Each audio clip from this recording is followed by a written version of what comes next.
ایک شخص نے ایک غلام خریدا۔ آج کے دور میں تو کسی کو گھر میں ملازم رکھنا ہو تو وہ نوکری پہ جاب پہ رکھتا ہے نا، پہلے ایسا نہیں ہوتا تھا، پہلے غلام خریدے جاتے تھے۔ انہوں نے غلام خریدا۔ اچھا، جب غلام خریدا تو غلام کہتا ہے حضور میری 3 شرطیں ہیں۔ اچھا، بات بڑی عجیب تھی، غلاموں کی شرطیں نہیں ہوتی ہیں۔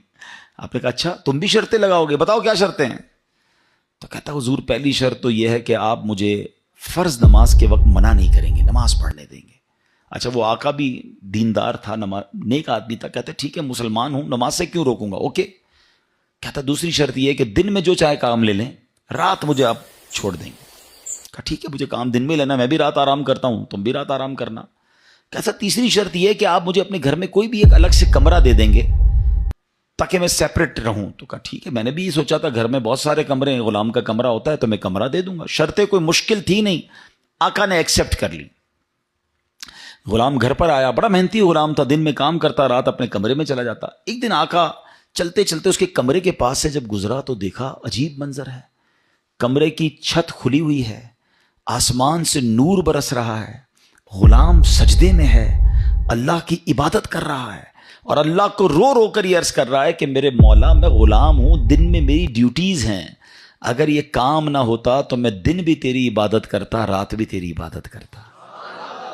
آقا بڑا حیران ہوا کہ یہ میرا غلام کیا چیز ہے، ایسی عبادت، ایسا نور اور ایسی گفتگو۔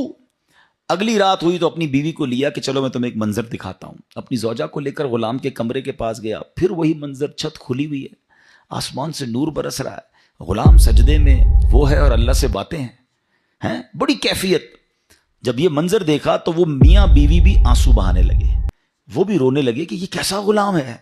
صبح ہوئی تو غلام کو آقا نے بلایا اور کہا کہ ہمیں پتہ چل گیا ہے تمہاری رات کی عبادت ہم نے دیکھ لی ہے، تم اللہ سے یہی کہہ رہے تھے نا کہ یا اللہ میں مجبور ہوں، اگر دن میں بھی فارغ ہوتا تو تیری عبادت کرتا، رات میں تو تیری عبادت کرتا ہوں۔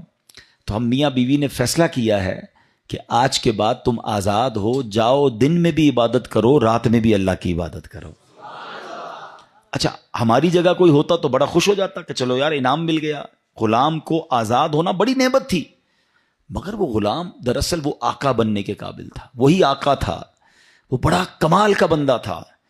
وہ پتہ کیا کہتا ہے، جب آقا نے کہا نا مجھے پتہ چل گیا تم رات کیا کرتے ہو اور اس وجہ سے میں تمہیں آزاد کرتا ہوں، تو وہ غلام اللہ کی بارگاہ میں کہتا ہے یا صاحب السر ان السر قد ظہر، اے راز رکھنے والے مولا، اے صاحب راز، راز تو کھل گیا، ولا ارید حیاتی بعد مشتہرا، اے اللہ میں اب راز کھلنے کے بعد زندہ نہیں رہنا چاہتا۔